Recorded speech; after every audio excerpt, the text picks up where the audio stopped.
Dengan kata lain, ada juga orang yang tahu dia harus berubah, tapi nggak berubah-berubah, saudaraku yang dikasihi Tuhan.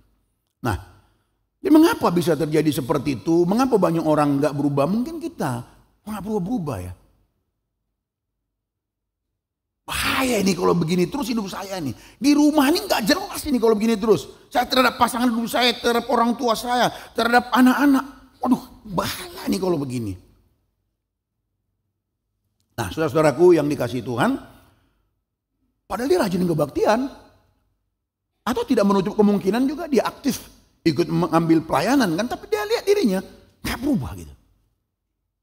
Nah, Bapak Ibu yang dikasihi Tuhan, ada beberapa hal coba kita bahas ya, menjadi penghambat lah, menjadi penghalang seseorang itu tidak berubah, saudaraku yang dikasihi Tuhan. Ya, yang pertama itu adalah dia fokus pada keadaan di luar dirinya. Apa ini maksudnya nanti kita akan lihat ya. Jadi ini merupakan penghalang ya. Kita pelan-pelan Bapak Ibu kita buat nanti bersambung terus. Jadi yang pertama menjadi penghalang itu adalah dia fokus ya kepada yang di luar dirinya. Yang di luar. Ini belum jelas nih kalau nggak dijelaskan nih. Di luar dirinya. Ya kalau pakai satu kata, fokusnya dia kepada hal-hal yang bersifat eksternal. Nah nih kalau pakai istilah lah. Jadi dia bilang begini ya. Jadi dia tidak melihat ke dalam dirinya, tapi dia fokus kepada yang di luar dirinya. Kita bikin contoh biar langsung mengerti saudaraku. Saya itu di rumah itu marah-marah karena apa? Karena suami saya nggak ngerti saya. Nangkap kan? Dia fokusnya di mana? Luar kan? Jadi dia marah-marah karena apa? Karena istrinya atau suaminya tidak memahami dia. Itu yang kita maksud dengan fokus di luar dirinya. Aku terus jatuh dalam dosa seperti ini. Contoh misalnya dosa seksual seperti ini. Habis di mana-mana ada gambar-gambar sih, iklan-iklan sih, semuanya. Gambar-gambar atau video-video sensual. Habis sih saya ada grup WA. Di grup WA ini yang dikirim gambar-gambar yang nggak jelas, video-video yang nggak jelas. Makanya saya terus jatuh dalam dosa seperti ini. Bisa lihat dia fokus di luar dirinya? Aku tahu gitu kan. Aku tahu nih, aku tuh matre banget ini. Kenapa? Habis saya miskinnya berkepanjangan sih. Tuhan gak berkatin saya, miskin terus sudah 10 tahun. Akhirnya otak saya jadi uang melulu nih. Gimana dapat uang, ngomong apapun uang. Apapun dikaitkan sama uang. Nah ini kan orang yang fokus kepada eksternal atau apa yang di luar dirinya, keadaan di luar dirinya. Akhirnya ya yang ada hanya mimpi-mimpi jadinya. Aduh, coba ya kalau anak-anak saya itu taat sama saya, coba ya kalau anak-anak saya itu nurut ya. Aduh, bahagia sekali hati ini. Jadi dia bahagia ditentukan oleh anaknya nurut atau enggak. Nah, itu di luar dirinya. Ini penghambat saudaraku yang dikasihi Tuhan. Coba ya kalau saya punya uang ya. Kayaknya akulah orang paling bahagia di kolong langit ini. Kira-kira saudara setuju nggak? Kalau kita punya banyak uang, kita orang paling bahagia.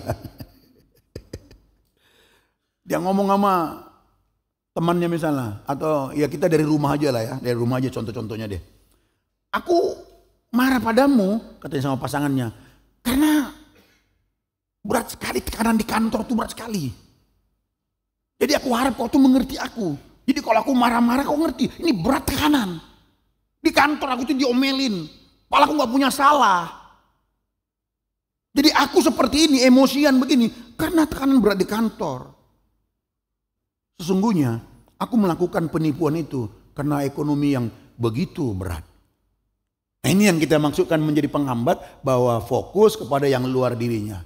Adamlah orang pertama yang melakukan ini, saudaraku, fokus pada keadaan di luar dirinya untuk menangkal dirinya, nggak berubah, saudaraku yang dikasihi Tuhan. Adamlah orang pertama itu. Ketika ia berdosa, ia menyalahkan istrinya Hawa untuk dosanya sendiri. Dia yang melakukan dosa, tapi dia salahkan Hawa. Ini penghambat kita berubah. Tuhan, wanita yang kau tempatkan di sisiku itu, itulah yang mengambil buah itu, lalu memberikannya kepadaku. Jadi intinya, ia menyalahkan yang di luar dirinya, yaitu istrinya dan Tuhan. Adamlah orang pertama yang seperti ini, fokus kepada yang di luar dirinya. Sehingga kalau nggak berubah ya nggak heran juga saudaraku yang dikasihi Tuhan. Kalau mau jujur Bapak Ibu, kita tidak kekurangan situasi sulit selama kita hidup. Percayalah, selama saudara hidup, saudara tidak akan pernah kekurangan situasi sulit. Saudara tidak akan pernah kekurangan godaan. Nggak akan makin berkurang itu godaan. Nggak akan makin berkurang itu kesulitan. Tantangan hidup saudara selama kita hidup tidak akan pernah berkurang. Saudara setuju nggak kira-kira itu? Setuju kan? Nanti ketika kita udah begini saudaraku, let me go tuna di surga. Ada yang nyanyi begitu? Nah barulah kita nggak punya lagi. Tahu kan maksudnya let me go. Lau maaf. Ada lagu satu bahasa daerah seperti itu ya. Yang pergilah aku ke surga. Padahal dia mati, gimana mau nyanyi kan gitu.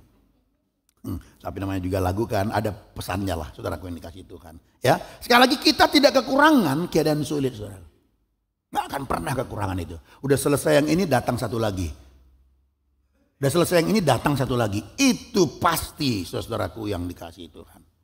Jadi godaan selalu hadir bagi kita untuk menyalahkan orang lain. Selalu hadir Bapak Ibu, menyalahkan keadaan.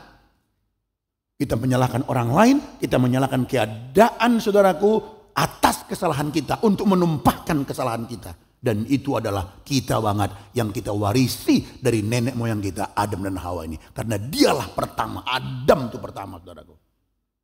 Jadi kalau kita fokus kepada keadaan di luar kita ini menipu kita.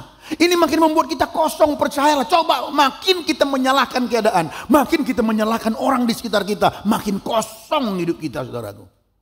Karena kita sedang melakukan dosa, karena kita tidak melakukan kebenaran, kita tidak mengatakan kebenaran saudaraku. Itu membuat saudara makin sepi, makin kosong, makin gersang, makin gampang emosian. Makin kotor kita punya perasaan saudaraku yang dikasihi Tuhan. Ini membuat kita makin kosong, nggak membawa pada perubahan Bapak Ibu. Akhirnya kita tidak pernah melihat ke dalam diri kita. Akhirnya kita tidak mampu melihat ke dalam diri kita saudaraku. Padahal masalah yang sesungguhnya bukan di luar diri, ada di dalam sini. Karena kita tidak mampu melihat ke dalam diri kita lagi, tidak bisa melihat ke dalam diri kita saudaraku. Akhirnya apa yang terjadi? Kita kehilangan kebutuhan akan anugerah pengampunan Tuhan. Saudara kehilangan kasih karunia, kehilangan kebutuhan akan pengampunan Bapa itu. Bagaimana kita bisa berkata Tuhan, aku orang berdosa, ampunilah aku. Saudara tidak akan pernah datang kepada Tuhan, Tuhan aku si pendosa ini. Bagaimana kita bisa berkata seperti itu? Fokus kita hanya yang di luar diri kita. Sementara persoalan ada di dalam sini saudaraku. Kita tidak akan pernah membawa diri kita yang berdosa ini saudaraku kepada Tuhan. Dan memohonkan kasih karunia-Nya kepada Tuhan. Saudara tidak akan pernah bisa melakukan itu. Karena hanya fokus kepada keadaan yang di luar kita. Ya, kalau kita fokus terus kepada keadaan di luar kita ini akhirnya mempertanyakan hikmat Tuhan, mempertanyakan kebaikan Tuhan, saudaraku. Kita akhirnya Tuhan, mengapa Engkau membiarkan masalah ini? Kenapa Tuhan gak kau selesaikan persoalan ini? Kenapa kau biarkan orang ini ada di sampingku? Kenapa Tuhan? Akhirnya kita mempertanyakan Tuhan, kebaikannya, mana kebaikanmu? Mana hikmatmu? Mana kuasamu Tuhan? Kenapa kau biarkan keadaan ini terjadi padaku? Kalau kita mengambil satu contoh yang populer dalam Alkitab, Asaf. Ingat Asaf seorang rohaniwan yang melayani Tuhan yang luar biasa ini. Dia juga fokus kepada di luar dirinya. Sampai-sampai dia memutuskan, tolong ditampilkan Mazmur 73 ayatnya yang ke-13. Mazmur 73 ayatnya yang ke-13. Jelas sekali dikatakan di situ, inilah keputusan, inilah kesimpulan yang sempat dilontarkan oleh sang rohaniwan yang bernama Asaf ini. Mazmur 73 ayat yang ke-13. Dia bilang begini saudaraku, terlontar keputusan yang mau diambilnya. Sia-sia sama sekali. Gak ada guna. Jaga hidup bersih, hidup suci, hidup benar. Nonsense, gak ada guna. Kaget gak sang rohaniwan udah senior membawa anak cucunya melayani Tuhan. Tetapi satu kali dia menyimpulkan seperti ini. Gak ada guna, hidup suci gak ada guna. Sia-sia gak ada artinya. Tahu gak kenapa? Karena dipengaruhi oleh sekitarnya. Dia lihat orang di sekitarnya gemuk-gemuk, sehat-sehat, banyak hartanya. enak semuanya. Dia lihat dirinya, kok aku nih aktif pelayanan, aku ini rohani, aku ini berbuat ini dan itu bagi pekerjaan Tuhan. Kenapa hidupku nggak pernah berhenti dari persoalan? Sang rohaniwan ini pun fokus terhadap luar dirinya. Tapi puji Tuhan kalau kita membaca Mazmur 73 secara keseluruhan, akhirnya dia mengalami perubahan, dia mengalami pertobatan.